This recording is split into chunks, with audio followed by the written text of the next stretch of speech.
Maraming salamat. Sunod-sunod ang aking pagpapile na kung ano-ano na hindi naman pinapansin.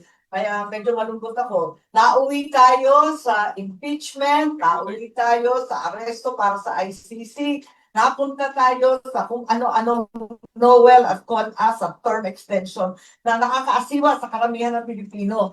Imbes natutukan yung tunay na problema na nangangailangan ng urgent solution, ika nga. Talagang bakit naulit tayo sa politika?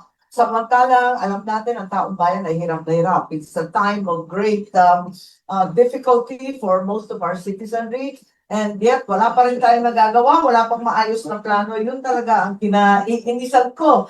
Talagang kinagagalit namin. Halimbawa, ang dami ko nang sinabi kasi hindi nag-uumpisa at nagtatapos ang tulong sa taong bayan sa panahon ng krisis sa ayuda at ayuda lamang. 3,000 pesos ay hindi sagot sa problema ng kahirapan, ng gutom, ng kawalan ng trabaho, ng kalusugan. Kaya sana tutukan natin. Marami tayong I need solution dyan. Siyempre, ayuda, hindi mapagkakaila na talagang kinakailangan ng targeted social assistance. Siguradong kailangan yon. So, we have to work on that. Isa pa, siyempre, ang kinakailangan natin, konting tulong sa mga wage earners, ika nga, na hindi kaltasan ng kaltasan ang kung ano-anong mga sweldo. Sana bigay naman ng buo yung sweldo ng taong bayan. Dahil ang sweldo ngayon, ang daming kaldas, may pag-ibig, may SSS, may PhilHealth, at kung ano-ano. Kung pwede, ibigay naman ng buo for a change. Makatikim naman sila ng buong sweldo. At syempre, alam rin natin, kalalampas lang ng Abril, sana tinaasan yung income tax bracket.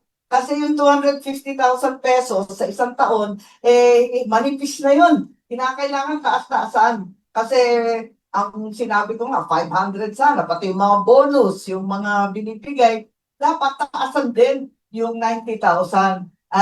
Kaso, hindi nga pinapansin. Ganun din ang nangyari. Isipin natin, ilang buwan na ba tayo? Nag-attack noong February 28 o March, April, nasa Mayo na tayo. Magtatapos na yung Mayo, 3 buwan na. Wala pang aksyon. Minadali kami ng todo-todo sa Senado. Huwag na daw magdeba-debate doon sa excise tax. Hanggang ngayon, hindi pa binabawasan yung sa excise tax. Ang binawasan lamang, kerosene. Bakit naman kerosene? Ang sadyang kailangan ng tao ay gasolina at diesel. Kerosene lamang ang sinabi, LPG daw, pero kulang-kulang naman. Kaya ito, hindi natin natutumbukan ang tunay na problema. Pati yung VAT, parati ko sinasabi yung VAT kasi nararamdaman yun sa point of sale. Kung stasyon sana, yung petrol station, yan sana. Kasi mahapdi, di ba? Masakit talaga yung dating ng ano nga ngayon. Bumaba ng konti, 91 pesos. O 91 pesos, maibsan ng konting VAT at excise tax. Action na naman nila, 10 pesos kada litro ang mamemenos kung talagang tututukan natin. Ganun din, mababawasan ng at least 2 to 3 pesos yung kada kilo ng bigas kapag nabawasan yung gasoline ng crudo. Ang hirap-hirap ng sitwasyon ngayon ng ating magsasaka kung nagdudusa ang consumer, nagdudusa rin ang mga magsasaka. Ang ating cost of production nasa 46-48 pesos, pinagpipilitan ng ating administrasyon na mabenta sa 50 pesos. Wala pa rin yung transport, wala pa yung distribution cost. Paano naman luging-lugi ang ating mga magsasaka? Matagal na sila naghihirap. At mula sa Jensen hanggang sa Palawan, marami na rin na mangingisda hindi nagpapalaot. Alam natin yon. So, ito yung mga dapat natin gawin, lalo na sa kalusugan. Alam natin na kinuha yung 62 billion ng PhilHealth, pinilit pa ng Korte Suprema na ibalik. At hindi naman pwedeng kinukuha yung pang-medisina, pang-doktor, pang-ospital ng may sakit. Napakalupit naman yon. Kaya eto, andito tayo, marami tayong rekomendasyon, pero hanggang ngayon walang kabuuhang plano. Tapos may mga moves ang DBM, pinalipat-lipat yung mga pera, tapos sabi ng DBM, pati yung LGSF ng local government, maiibsan daw yung utang. pero wala silang batas. Diyan ako natatakot kasi gumagawa sila ng mga pagbabago na walang karampatang batas. Kailangan may batas. Kung maalala ninyo nung COVID, dalawang bayanihan yon, Bayanihan 1, Bayanihan 2. At maliwanag doon kung ano yung plano, ano ang gagawin. Hindi siya perfect, hindi tayo natuwa sa lahat ng bahagi nun. Gayunpaman, kahit papano may batas, may plano, at talagang natutukan. Ito, parang react-react na lang eh, kung anong maisip. Pero wala pa naman talagang makabuluhang at kabuuhang plano. So, ito ang tinututukan natin. Sana lumayo tayo sa mga issue ng impeachment, mga issue ng kung ano-anong Noel. Nakakasira talaga ng isip yun eh. Thank you, Senator. May maraming tanong dito, at I think 5 ng tanong dito about Noel, yung controversy na sa tingin niyo talaga wala nang chance siya kasi na pinag-usapan ninyo, dininay ng mga ibang politiko. Do you think wala na itong plano o may chance pang i-cancel yung election? Anong chance sa tingin niyo? Well, sabi nga nung isa mahiya naman kayo.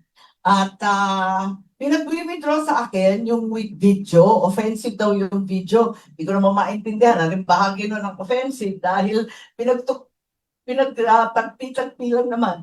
Yung mga interview nila, yung mga footage na galing naman sa kanila, na-offend daw sila. Sabi ko, okay lang. I-withdraw ko, basta mangako kayo na walang term extension. Tuloy ang eleksyon ng 2028. Nagtaasa naman ng kamay, kaya sabi ko, di-withdraw na lang kung yun ang problema. Basta mangako kayo. Ngayon, siguro naman, umaalingaw-ngaw yung pangako na yan. Pag hindi pa isinatupad, alam na natin kung sino may sala. Pero napakapangit talaga nung term extension na napaka self-perpetuating, self-preservation ang pakay, at parang takot na magkaroon ng ibang kandidato, ibang pangulo sa 2028. Iniiwasan ng todo.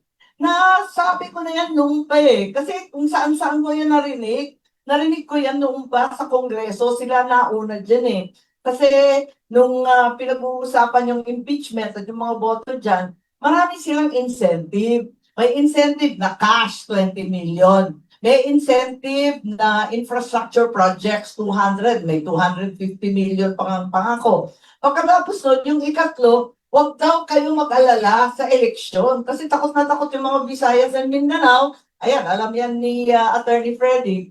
Ganun din, takot na takot din yung iba na suportado ng iglesia. Sabi nila, huwag kayong mag-alala dyan. Walang problema dyan sa iglesia at sa BISMIN. Kasi, ang tutumpukin, chat siya. Papalitan ng konstitusyon ng mga hindi manalo-nalo sa kanilang napaka-plano. Thank you. Hello. Ay, nakita ko si Miss Sandra Aguinaldo nandiyan pala. Baka may tanong ka? Oo. Bumata ka. Bumata si Miss Sandra Aguinaldo. Oo. Oo. Customer natin. Pero minsan wala pang sagot kasi hindi pa nangyayari. Oo. Baka pwede. Oo.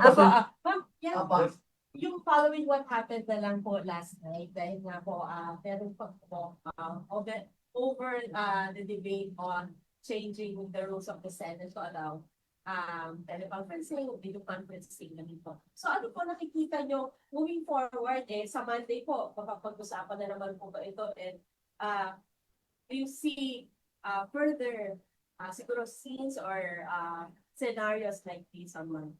Huwag naman sana. Parati kaming sinisisi na ibinaon daw namin ang dangal ng Senado. Ang totoo, nawala ang dangal ng Senado nung pinagtatakpan yung mga mastermind ng flood control, nung hininto yung clear ribbon. Doon talaga nabaon yung dangal ng Senado. Aminin natin, itong mga takbuhan, sigawan, alitan, bardagulan, sabihin natin, hindi naman yan Yan na lang ang offshoot ng ugat ng problema na hindi matuloy-tuloy yung flood control. Pagkatapos, lumala pa from flood control, naging tsa pa at term extension. Doon naman talaga nababaon ang aming institusyon ng Senado, ng inyong Senado. Doon talaga nagkakaproblema.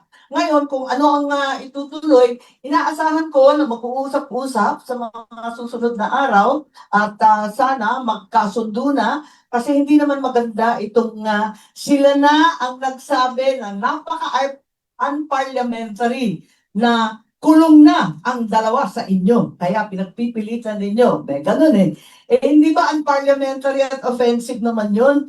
Ikalawa, sila pa yung nag-walk out. Sila ba ang may tapang mag-walk out? Tama ba yun? Kaya eto nga, sana magkasundo na yung dalawang panig. Titiisin na namin sila. Tiisin na rin nila kami. Pero wag naman ganon. Pag sila, pwede. Pag kami, hindi pwede. Hindi naman tama yung ganon.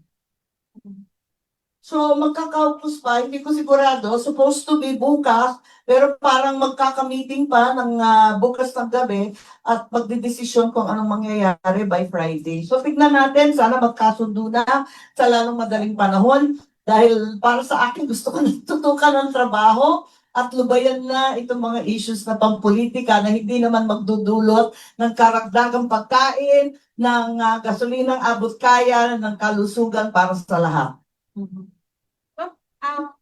Follow up lang, do you see, anything happening between now and Monday that would change siguro yung conditions ng pag pinag-usapan niyo ho ulit dito sa Monday? Ako yung si Hope Springs Eternal. Kaya inaasahan ko na kahit pa paano, we'll be able to go back to work. It's important. Isang linggo na lang kami. Kung tutuusin, 3 araw na yung natitira eh. Magre-recess na kami ng June 3. Tapos, 3 araw na lang natitira, nagkakarambola pa eh. Tama ba yun? Kaya 3 araw na. Ang dami pang nakasalang. Meron pa tayong crisis at emergency na hinaharap. Ang nakatutok lamang, ang tinututukan lamang, puros politika. Ito talaga, nakakahiya ito sa ating bansa. At ito talaga ang nakakahila ng dangal ng Senado. From Parliament Yes. Yes. Do you expect any changes sa composition ng majority sa susunod na linggo, papasok na linggo? Considering na by Thursday ay meron ng pagsasampa daw ng kaso ng Administrada. Yun nga ang naririnig namin, ang dami-daming kaso. Ilan na ba? Pati si Senator Marcoleta, ayan, kahapon may announcement na naman. Pagkatapos si Senator Jinggoy, Senator Joel, Senator Cheese, yung dalawang Villar, si Camille at si Mark Villar. Katutak na talaga yung kaso eh. Inuubos yata kami sa kaso, tapos nakatenga pa na may ICC warrants na susunod. Kaya si Senator Bongo daw, nasa listahan na naman. Pananakot ba to o pang-aapi? Hindi ko na maintindihan. Palibasa, hindi sila nanalo dyan. Nakailang beses na papalit-palit yung Senate President. Bakit ganito katindi? Noon naman natalo kami. Hindi kami bumoto kay Senator Tito Soto. Wala naman umalma eh. Quiet lang kami. Kahit tinanggal lahat ng aming committee, ayos lang. Nagpasalamat pa rin kami. Kasi naniniwala kami sa proseso. Hindi kami kapit-tuko sa posisyon. Pero ngayon, bakit ganito? Hindi naman nangyari ito dati. Ang pangilang po po lang.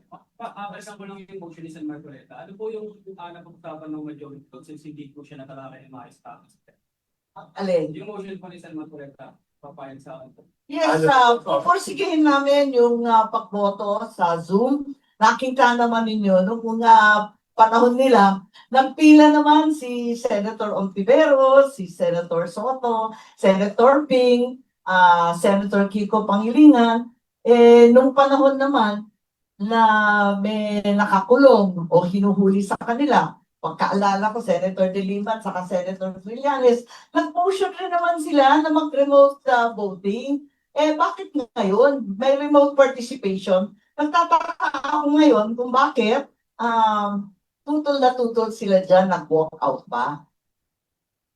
Meron naman silang pinagpa-file noon, andito nga, nakita ko, kaya ako nagtataka. Ito, may mga Resolution 658, andyan, ang dami, Resolution 51, may mga resolution sila nun dati tungkol sa remote participation. Bakit ngayon tutol na tutol? Di ba dapat patas?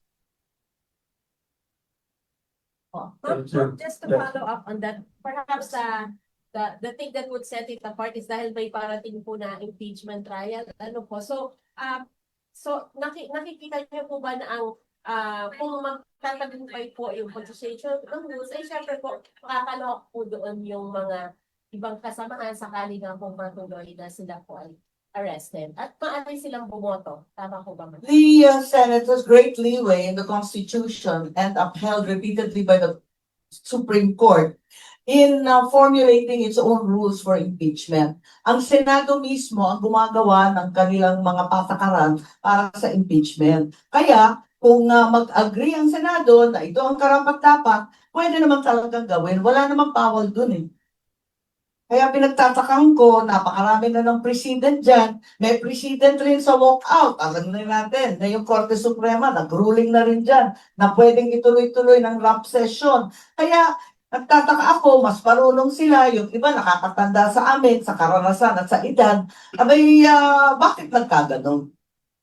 Ma'am, ano yung process para mag-apply din siya sa impeachment court po? Kung Yun na nga ang dapat tatalakayin. Hindi pa nga napapag-usapan yung detalye kung ano yung remote, ano yung botohan, kung ano yung participation. Lahat yan hindi pa na-define. Kaya nagtataka ako kung bakit nag-walk out. Wala pa naman pinag-uusapan. Very interesting. Wala na, uwi tayo sa walk out. Yes. Senator, ano po reaction nyo na diversionary tactic lang daw po yung allegation nyo na no elections sa 2020? Sino ba nag-a-allege nun? Kasi narinig naman ninyo ang nangyari. Galit na galit sila, sabi nila, unparliamentary. Pero sa punot dulo, inamin nila na pinag-usapan talaga. Inamin nila yung meeting, inamin nila yung date at saka yung location, inamin nila yung mga nandun. Ano ngayon ang sasabihin na invento ko? Inamin nila eh. At narinig ko na yan noon pa sa mga congressman, narinig ko rin sa ating mga iba't ibang opisyal sa administrasyon, hindi siya bago. Kaya kung sabihin na diversionary, nakakatuwa naman kasi inamin naman nila, ginawa talaga nila. Si RD, Manila Times, baka may tanong. Yes po. Feel free to ask any question. Yes. Senator, Ang totoo yung sa impeachment, Yes. nung nagkaroon nga ng paglusog ng Senado noong May 13, naghihintay nga kami dun eh. Nag-aantay kami. Hindi nga diversionary. Nakatutok kaming lahat doon. Nagkakaupos kami. Pinag-uusapan kung anong gagawin sa impeachment para maging transparent, maliwanag, mabilis, maayos. At inabangan nga namin yung articles of impeachment. Kaya late kami, alas 7 na, nandun pa ka rin. Nagtatambay kami, paano? Inaantay namin at sinisigurado na matanggap ng maayos yung articles of impeachment ng Senado. Kaya nandun kami. Wala kaming balak talagang upuan, yung sinasabi na pagtatakpan.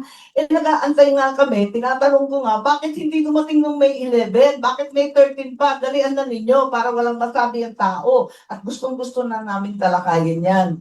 So, meron na tayong provisional schedule for the impeachment for the submission of the answers of the respondents. Tapos yung presentation ng prosecutors, may pre-trial conferences hanggang June 15 at nakatakda na yung trial mismo ay mag-uumpisa ng July 6. So medyo maayos yun, sana hindi ganong mahaba, pero yun nga, apat kasi ang articles of impeachment. Kung maalala ninyo, yung kay Justice Corona, iisa lang yung article of impeachment at nagtagal ng lampas 3 buwan. So, eto nga, inaasahan namin na mabigyan ng pansin to at sinasabi nga namin na kailangan kahit may trial ongoing, nag-umpisa yung Senate, magbubukas rin ang sesyon. So morning and afternoon, todo tutok tayo dyan.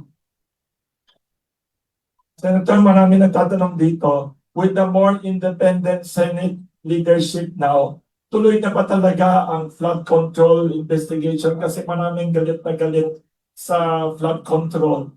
Sabi, 1 trillion ba ang nabuhos dyan sa walang nangyaring flood control? Sa tingin niyo, tutuloy talaga yan?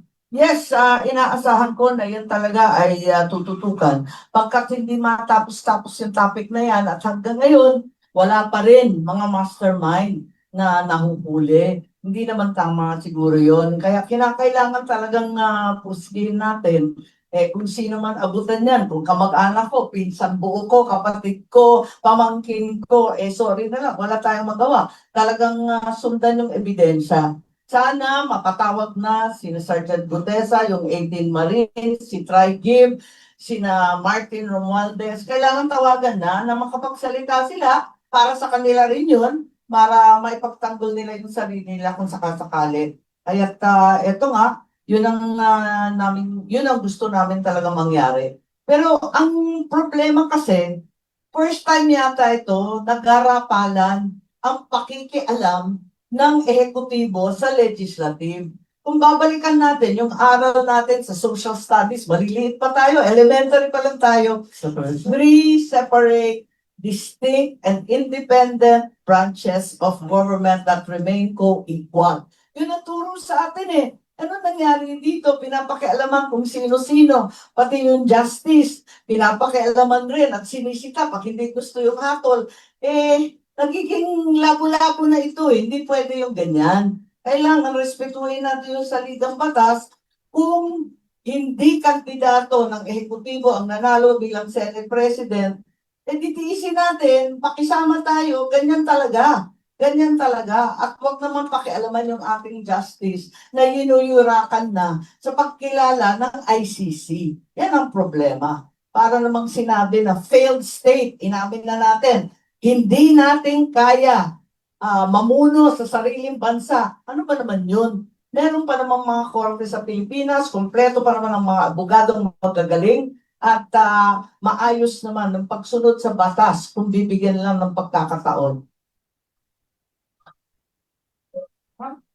Senator, meron mo nga balik ko ito nakaraan na si Mayor Ravino ay kahit talaga bilang secretary ng LG. Ito pinangalanan ko dati ni dating Pangulong Duterte na involved sa business. Ano ang nakikita niyo po rito?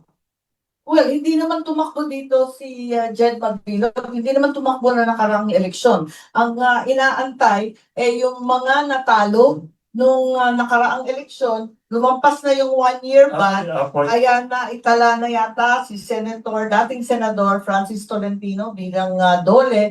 Inaantay din, inaabangan din si Secretary Abalos dati kung saan siya mapapaupo. At yung iba pang mga haka-haka, hindi ko alam. Pero marami talaga nag-aabang pagkat yun nga, magkakaroon daw ng shake-out. Kaya lang, eto nga, dati pinag-resign naman sila lahat, naibalik naman halos lahat. Kaya tignan natin kung ano talagang pagbabago ang mangyayari. Pero May na ngayon, kaya yun nga, paso na yung 1 year, di ba? Yung 1-year ban. So, inaasahan na may pagbabago talaga. Pero may susunod. Sana na po yung napag-uusapan ng majority since lagi po sinasabi na dapat mabalik na yung hindi natin sila. Hindi po napag-uusapan din sa majority para makapasok po na para magawa. Well, unang-una nga, tutukan na yung tunay na problema ng bansa at solusyonan na itong Iran war fallout na napakatindi ng epekto sa ating bansa dahil 98% tayo dependent sa Middle East oil at 2/3 ng ating coal-fired plants talagang imported pa rin ang coal. At alam natin na panay-tirik na sa Visayas at Mindanao ng mga coal-fired plant, sa katuktak na brown out sa Visayas at Mindanao. At eto nga, yung problema ng gasolina, ng diesel, ng magsasaka, na walang fertilizer, ang abono, yung urea, hindi lang mahal, wala pang mabili. So ang daming problema na totoo na hindi naman kailangan na mapunta sa politika. So yun ang unang namin gustong tutukan, and we certainly want to put the impeachment aside so that we can move forward with this very, very serious emergency that's confronting the nation. Sir, good morning. Two points, two issues lang po. First, could you comment doon sa sinabi ni Ombudsman na hinahanda nila ang grandest case against Speaker Romualdez? The grandest case. Hindi ko narinig yun. Pero sana magkaroon na tayo ng liwanag kasi napakatagal na nito kung tutuusin. Kailan ba ito nag-umpisa? Tagal na eh. Parang higit pa sa baby eh. 9 months na, mag-iisang taon na, inip na yung mga tao na parang nakalusot ang mga salarin. Eh, wag naman ganito kasi puros na lang ng mga junior officials ng DPWH, mga kontratista, mga kung sino-sino, na kung tutuusin, pinag-utusan lang daw silang lahat. Eh sino nag-utos? Yun ang kailangan talagang tumbukin. Kung merong lalabas, sana nga lumabas ang mga kaso kontra sa mga mastermind na sinasabi at hindi naman yung mga senador. Hindi ko nga maintindihan eh. Ang layo-layo eh. Yung flood control, kung saan-saan na nakita, napunta naman sa Davao ang investigasyon. Ayun. Tapos, nagmula daw sa Kongreso yung mga insertions, ang mga senador naman ang kinakasuhan. Parang yun ang diversion na nakikita ko, nakakalito eh. Kung bakit nauuwi sa kung saan-saan. Second issue, Senator, tatanggapin niyo ba maging majority leader? At kung hindi, sino yung ipopose ng majority na magiging chairman ng Rules Committee? Tatanggapin ko sino? Tatanggapin niyo po ba kung kayo ang maging majority leader? Ay, ayoko kasi maging majority leader eh. Sinabi ko na, inaalok sa akin kasi walang may gusto mag-majority leader, aminin ko na. Matrabaho at ang hirap-hirap, lalo na ngayon, na maiinit ang ulo ng mga tao.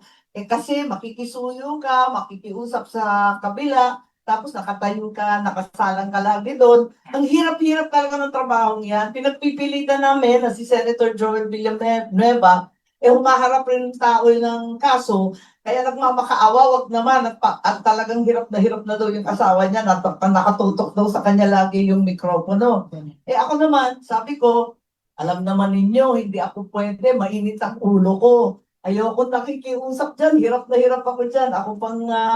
Ako pang pagtutuunan ninyo ng rules, ng pakikisuyo, mahirap sa akin yan eh. So, sino Sa na po, ngayon, Sino? ang acting si Joel pa rin, nagbo-vote in rin si Jinggoy, maraming tumutulong naman. Sino kaya, Sen? By next week, mayroon na kaya? Hindi ko pa alam. Senador, Wala nang sinabi ko, wala kasing may gusto ng majority, lalo na ngayon na high blood lahat eh. Ang hirap talaga na mapanatag ang kalooban ng lahat, magkasundo, napakahirap. Nakita naman ninyo, nag-walk out pa. Senador, masyado nang mainit yung Senado dulot ng matinding division. May suggestion o pahayag mo si Senador Pangilo Lacson na ang makakapag-invite daw ng Senado ay gawing Senate President si Senador Sherwin Gatchalian. Anong take po dito? Palagay ko, hindi naman sang-ayon yung nakararami. 13 kami, solid kami. Yung 11, iba naman yun. Kung ano yung kandidato nila, minority pa rin yun. Do you think by Monday, yung 13 majority ay 13 pa rin? Dapat naman. Kami, solid kami. Yun nga lang, yung kinakasuhan, yung hinahabol, kung ano-ano talaga ang nangyayari, yan ang problema. Palibasa nga, buo kami, siguro may nagnanais na buwagin. May mga kinakausap daw sa mga ilang senador. Hindi alam po ba kami? Maraming nakikiusap, hindi lang senador, hindi lang kapwa senador, maraming opisyal sa gobyerno nakikialam. Marami pang kung sino-sino na mga nakaupo sa palasyo na nakikisuyo. Talagang marami. Kaya nagtataka nga kami kasi noon hindi naman namin binoto si Tito Soto. Pero tanggap na tanggap namin nung naging Senate President siya. Wala namang problema. Walang ganito na sungkitan, sugutan, kung ano-anong announcement sa media, pati ba naman yung mga press natin, nagagamit sa ka-announce ng kung ano-ano, ang maliwanag, kung wala kang boto, tahimik muna, trabaho muna. Sen, normal ba yun? Pagbalik nyo, alas 5 na hapon. Bisman, ang session, alas 3 na hapon. Alas 5 ang sinabi nyo. Meron kasing darating na foreign visitor, ang Pangulo ng Vietnam ay pupunta sa Senado. Siya ay bagong Pangulo at napakahalaga sa atin ng Vietnam. Para sa akin, alam na alam ko, kasi number one supplier ng bigas ng Pilipinas. Talagang kinakailangan natin kausapin ng maayos. Kaya bibigyan muna natin ng honors, pagkakataon na magsalita, konting dialogue, at pagkatapos nun, magsesesyon kami ng normal. Ano ang inaasahan nyo, Sen, sa Lunes? Nasa na pamalik sa session? Sa presidente ng Vietnam or sa Senado? Sa Senado. Well, inaasahan ko na kumalma na at makapagtrabaho na kaming lahat.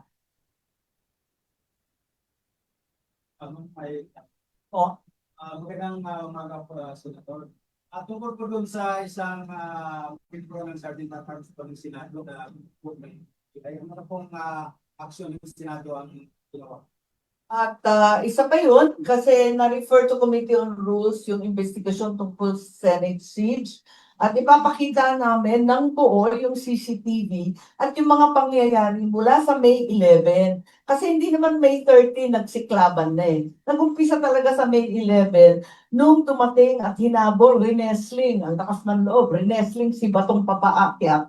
At duguan siyang dumating sa plenaryo. Dugo-dugo yung kamay ni Bato, isipin mo. Pagkatapos noon, si Terence Lim, yung isang osaan namin, hinahawi lang sila na wag papasok dahil ang Senado katulad ng Congress, ng Malacanang, may sariling security yan. Hindi basta papasok, miski police, miski marines, miski sino, hindi pwedeng papasok dyan kung walang pahintulot. Kaya tinatanong niya, Sir, wala naman tayong abiso niyan. Huwag muna kayo papasok, tanongin muna ninyo.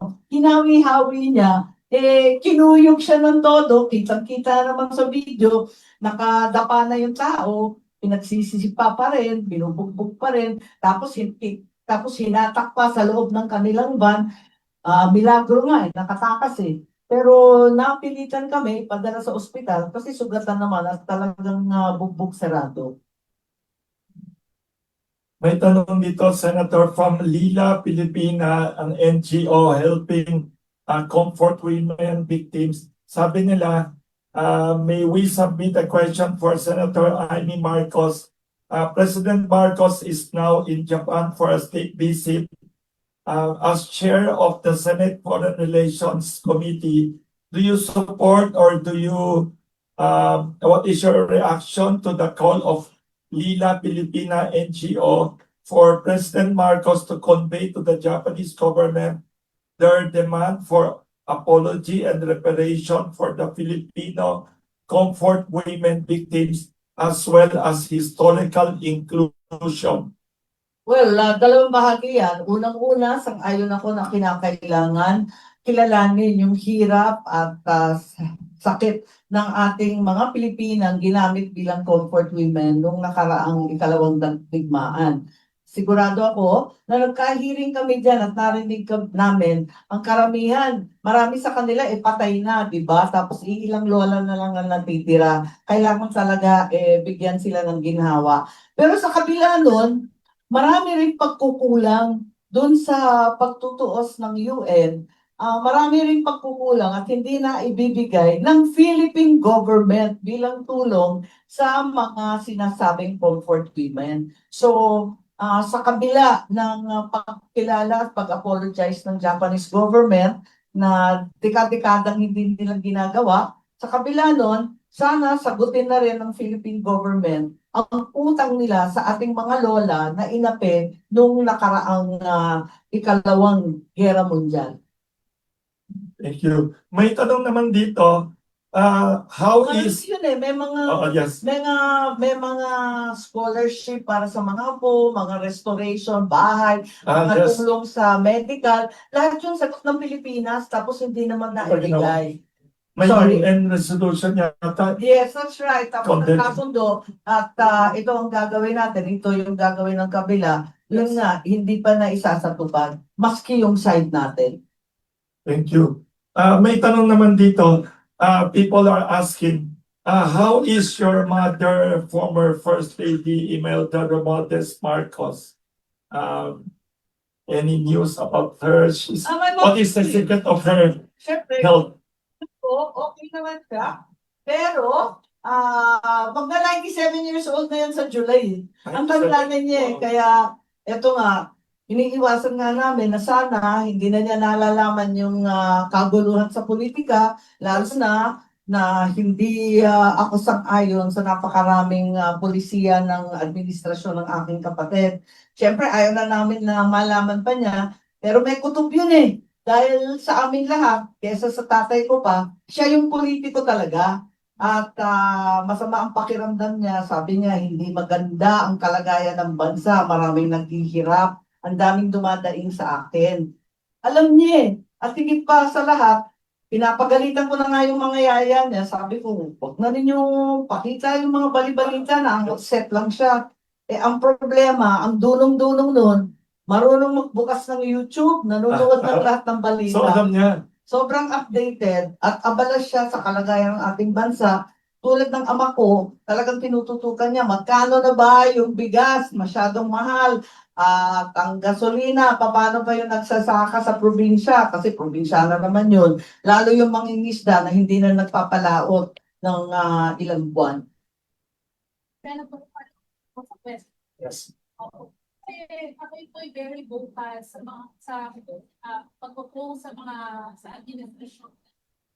Ang sabi niyo po kanina, marami po sa mga kasamahan mga pinakasukan na hanapan ng bukas. Sa palagay niyo po, bakit hindi kayo nasasangkahan ng case o ng pag-iinitan sa kabila po ng mga good governance? Palagay ko lahat kami talagang pinupunteriya.